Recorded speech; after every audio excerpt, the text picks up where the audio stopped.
bom dia! Pode chegar, seja muito bem-vindo. Nós estamos ao vivo. Agora são 8 horas e 36 minutos pelo horário de Brasília. Vamos juntos começar o dia bem informados. A partir de agora, você confere as notícias do Brasil e do mundo desta sexta-feira. Vamos aos destaques. 8 milhões de reais ainda estão disponíveis do saque extraordinário do FGTS.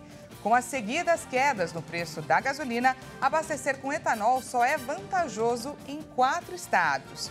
No terceiro dia do velório da rainha em Londres, a procura popular é tão grande que a fila teve que ser fechada. E olha só, um bebê de 4 meses foi resgatado com vida dos escombros de um prédio depois de ficar 24 horas soterrado. Tudo isso a partir de agora. O saque extraordinário do Fundo de Garantia por Tempo de Serviço não utilizado chega a 8 bilhões de reais. Quem tem direito, mas ainda não resgatou o valor de até R$1.000, pode fazer a retirada, olha só, até o dia 15 de dezembro. Vamos conferir. O calendário de pagamento, que vigorou de 8 de fevereiro a 15 de junho, permitiu a retirada de até R$1.000 por trabalhador. Apesar do prazo, o valor ainda pode ser sacado até 15 de dezembro. Depois dessa data, o dinheiro retorna para as contas do fundo. A Caixa Econômica explicou também que o recurso creditado automaticamente em nome de cada trabalhador na poupança digital, que não foi movimentado após 90 dias do crédito, deve retornar para as contas de FGTS devidamente corrigido. E mesmo esses trabalhadores que desejarem os recursos têm até o dia 15 de dezembro deste ano para realizar a solicitação pelo aplicativo do fundo. Ao todo, já foram liberados cerca de 30 bilhões de reais em recursos para 44 milhões de trabalhadores com direito ao benefício. Quem movimentou os valores do saque, bem como os que solicitaram o saque por meio do aplicativo FGTS, não vão ter os recursos retornados à conta do fundo. Então, se você precisar sacar o dinheiro, fique atento ao prazo. E mudando de assunto, o preço médio do litro da gasolina nas bombas do país está em R$ 5,39. Com os valores atuais, só em 4 estados é mais vantajoso colocar etanol no carro. Após a mais recente redução no preço da gasolina comum nas refinarias, anunciada no último dia 1º pela Petrobras, o combustível ficou 6,27% mais barato para os consumidores. O preço médio do litro está em R$ 5,39 nos postos brasileiros, segundo o levantamento feito pela empresa de logística e gestão de frotas Ticktlog. Já o etanol recuou 8,12% em relação a agosto e hoje custa R$ 4,55 em média. Na comparação com agosto, o número de estados que tiveram o etanol como combustível mais vantajoso para o abastecimento subiu de 2 para 4. Os estados onde o etanol está valendo a pena são Goiás, Mato Grosso, Minas Gerais e São Paulo. O único estado onde o preço médio da gasolina não está abaixo de R$ 6,00 é Roraima, onde a média fechou em R$ 6,24. Vamos falar do piso da enfermagem. O Supremo Tribunal Federal decidiu manter a suspensão do piso salarial da enfermagem. O julgamento no plenário virtual do STF terminou e o placar foi de 7-4. A lei que fixa pisos salariais para enfermeiros, técnicos de enfermagem, auxiliares de enfermagem e parteiras foi aprovada em julho pelo Congresso. Agora, a lei que criou o piso salarial não vai vigorar até a análise dos impactos fiscais da medida. O presidente do Congresso Nacional, Rodrigo Pacheco, afirmou que o Legislativo vai apresentar soluções possíveis para bancar o piso nacional da enfermagem até a próxima segunda-feira. E de cada 10 crianças e jovens entre 11 e 19 anos de idade, uma abandonou os estudos durante a pandemia e não retornou para a escola aqui no Brasil. O principal motivo para terem deixado de estudar, apontado por 48% deles, foi a necessidade de trabalhar. Uma pesquisa encomendada pelo Unicef, Fundo das Nações Unidas para a Infância, estima que 2 milhões de crianças e jovens deixaram de estudar. Mas o número deve ser ainda maior, já que o estudo não incluiu crianças de até 10 anos. De acordo com os entrevistados, 65% dos que saíram da escola não chegaram nem ao ensino médio. O 9º ano do ensino fundamental é a série com maior percentual de evasão, com 16%. Esse resultado está diretamente ligado à desigualdade socioeconômica do país, tanto que, no geral, 11% dos entrevistados não estão na escola. Já entre aqueles que são de famílias de classe AB, esse percentual cai para 4% e sobe para 17% na classe DE. Depois da necessidade, o segundo motivo mais apontado pelos jovens que saíram da escola foi não conseguir acompanhar as atividades. E depois, porque as aulas presenciais ainda não tinham sido retomadas. Outros motivos que aparecem entre os mais citados foram a necessidade de cuidar de parentes e por ter ficado grávida ou ter tido filho. Anteriormente, estudos já mostraram que escolas em regiões mais pobres foram as que mais demoraram a retomar as atividades presenciais. Dos jovens que continuam na escola, 21% disseram ter pensado em parar os estudos nos últimos 3 meses. Isso significa que há risco da evasão escolar crescer, caso não sejam adotadas políticas eficientes de assistência social. Eleitores de 18 estados e do Distrito Federal serão convidados a participar de parte do teste de integridade do Tribunal Superior Eleitoral para avaliar a confiabilidade do sistema de identificação biométrica nas urnas eletrônicas. Ontem, o presidente da Justiça Eleitoral, Alexandre de Moraes, participou da simulação do teste piloto. O Tribunal Superior Eleitoral promoveu nesta quinta-feira um teste piloto do projeto em que eleitores voluntários vão usar suas impressões digitais para verificar a segurança do voto. De acordo com a Agência Brasil, a iniciativa foi aprovada na última terça-feira pelo plenário da Corte, que passou a incluir a identificação biométrica ao teste de integridade que o TSE submete às urnas eletrônicas a cada eleição desde 2002. O presidente do tribunal, o ministro Alexandre de Moraes, participou do teste promovido nesta quinta-feira em Brasília. O projeto piloto vai ser realizado em 18 estados e no Distrito Federal, com 56 urnas, menos de 10% das 641 que vão passar pelo tradicional teste de integridade, que não prevê a participação de eleitores presenciais. Na prática, alguns eleitores vão ser convidados para participar voluntariamente da iniciativa. Após votarem normalmente, os voluntários vão ser conduzidos a um espaço contíguo, onde estará montada a estrutura necessária à realização do teste com biometria, incluindo uma urna eletrônica previamente selecionada. O eleitor vai assinar um termo de consentimento, autorizando o uso de sua identificação biométrica para liberar a urna e estará encerrada sua participação. Com a urna liberada e tendo sido conferida a identificação biométrica, caberá a servidores da Justiça Eleitoral registrar na urna de teste o voto previamente preenchido por representantes de partidos políticos ou entidades que participam do processo de fiscalização, como é feito no teste de integridade tradicional. Tem mais vagas de emprego no INSS. O Instituto Nacional do Seguro Social divulgou o edital de um dos concursos públicos mais esperados do ano para os concurseiros. A repórter Maria Clara Leite traz para a gente agora os detalhes. O INSS oferece 1.000 vagas para o cargo de técnico do Seguro Social, que exige apenas o ensino médio completo de escolaridade. E o salário chega a quase R$6.000. 5% das vagas são destinadas a pessoas com deficiência e 20% a pessoas negras.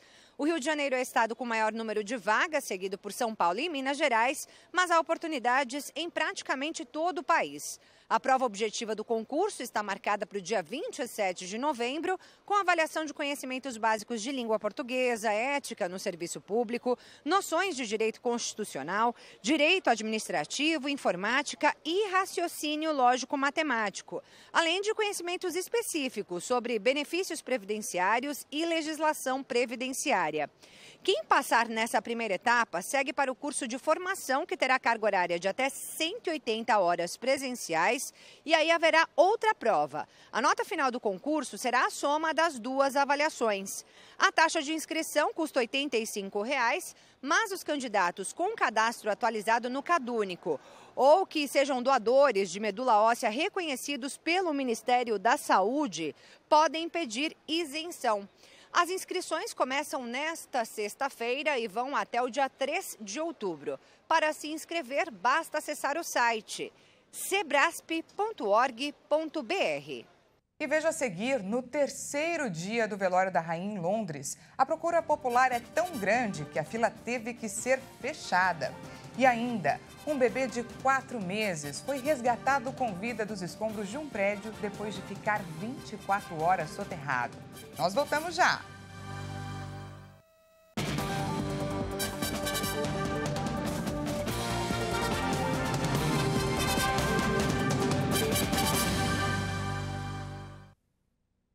Seja Seja bem-vindo mais uma vez. Estamos de volta ao vivo. Agora são 8 horas e 51 minutos pelo horário de Brasília e voltamos com destaque internacional. O número de pessoas que querem se despedir da Rainha Elizabeth II ficou tão grande que a fila para a visitação do caixão teve que ser fechada nesta sexta-feira, no terceiro dia do velório em Londres. A fila de pessoas que esperam para ver o caixão da Rainha Elizabeth II chegou a 8 quilômetros de extensão. E na avaliação das autoridades britânicas, essa é a capacidade máxima que o esquema de segurança comporta. Por isso, a fila foi fechada. Ninguém mais pode entrar até uma nova ordem. Quem está no final deve ter que esperar cerca de 14 horas até alcançar o Salão de Westminster, no centro da capital inglesa, onde o corpo da rainha ficará até domingo. Ainda assim, quem está por lá não arreda a pé. O caixão está em uma plataforma elevada, coberto com o estandarte real que carrega a coroa imperial do estado, o orbe e o cetro e flores brancas com folhagens. Mais de 1.000 auxiliares prestam apoio e distribuem água para aqueles que esperam para ver o caixão da rainha. 2 policiais foram esfaqueados nesta sexta-feira na região central de Londres. Autoridades descartam um ato terrorista. A Força de Segurança da capital londrina descartou um ato terrorista no momento em que a cidade está concentrada na despedida da Rainha Elizabeth II. A Polícia Metropolitana informou que os 2 agentes sofreram ferimentos leves e foram atendidos em um hospital. O agressor foi neutralizado com uma arma de choque e detido como suspeito de provocar ferimentos graves, além de agressão a um trabalhador do serviço de emergência. O ataque aconteceu em uma área movimentada, a uma distância relativamente pequena de onde milhares de pessoas aguardam para visitar o salão em que está o caixão da Rainha Elizabeth II em Westminster Hall, sede do parlamento. O comunicado policial não estabelece nenhuma relação com o funeral. O prefeito de Londres, Sadiq Khan, afirmou em um comunicado que o ataque foi absolutamente atroz e que os policiais correm para o perigo para proteger a todos. O centro de Londres passa por um momento de grande efervescência. O fluxo de pessoas para visitar o corpo de Elizabeth II é tão alto que o acesso à fila quilométrica foi suspenso por pelo menos 6 horas. Antes do anúncio, o governo tinha informado que o tempo de espera na fila chegava a 14 horas. Fernando Montiel e a namorada Brenda Ullarte, acusados pelo atentado contra a vice-presidente da Argentina, Cristina Kirchner, foram processados. O caso ocorreu há 2 semanas.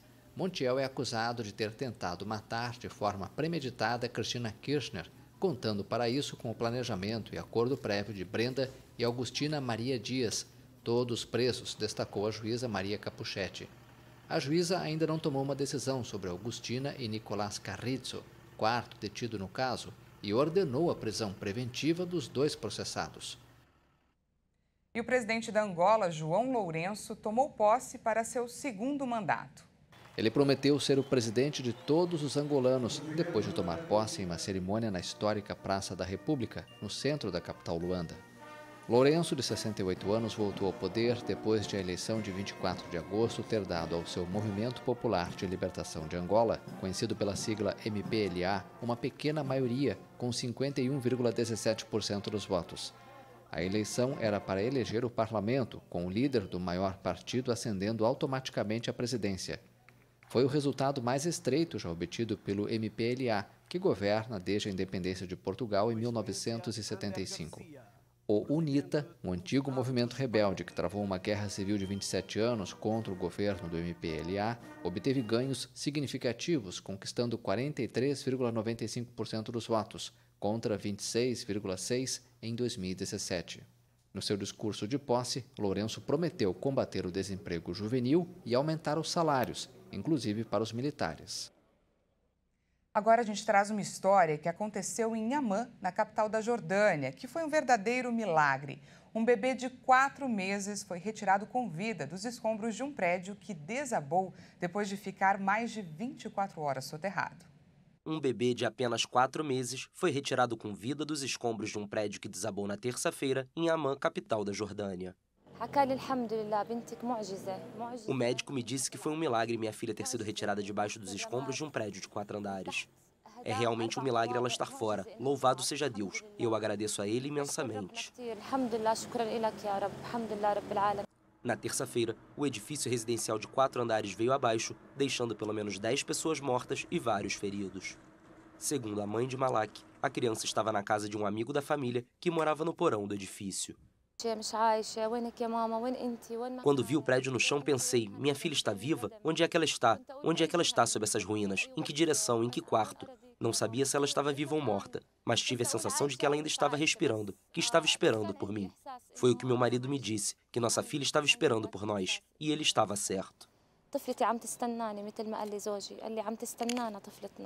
Nesta quinta-feira, equipes de resgate seguiam buscando vítimas no local da tragédia.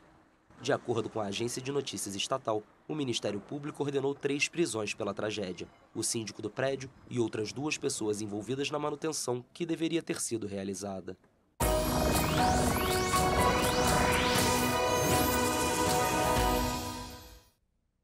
Antes de encerrar, é claro, não podíamos deixar de trazer para você a previsão do tempo.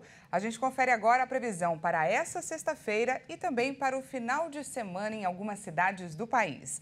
A gente começa falando, vamos olhar juntos, de Ilhéus, na Bahia. A cidade hoje deve registrar mais um dia quente. Por enquanto, o tempo continua um pouco nublado, mas a expectativa é de que a temperatura alcance os 28 graus. E no final de semana, o tempo deve ficar um pouco instável por lá. A máxima prevista para o sábado é de 27 graus e no domingo de 25, com possibilidade de pancadas de chuva em algumas áreas. No Rio de Janeiro, a situação já é bem diferente. A cidade enfrenta chuva nesta sexta-feira com máxima de apenas 19 graus. No final de semana, o tempo volta a ficar um pouco mais firme e o sol deve aparecer um pouco mais. A máxima prevista para o sábado é de 23 e no domingo 25 graus. E antes de finalizar, não podemos deixar de falar daqui de São Paulo. Vamos juntos conferir como que está o céu agora nesse momento? Está nublado, bastante escuro. A cidade amanheceu com mais um dia de chuva, por enquanto agora não chove. A máxima prevista para a capital paulista é de apenas 16 graus. No sábado, o tempo vai continuar encoberto com máxima de 19 graus e previsão, olha só, de pancadas de chuva e garoa em alguns momentos do dia. No domingo, a capital paulista deve registrar um leve aumento ali nas temperaturas, com máxima de 23 graus. Essa edição fica por aqui. Muito obrigada pela sua companhia. Às 10 horas, Patrícia Velenic chega com mais informações para você. Até mais, uma ótima sexta-feira.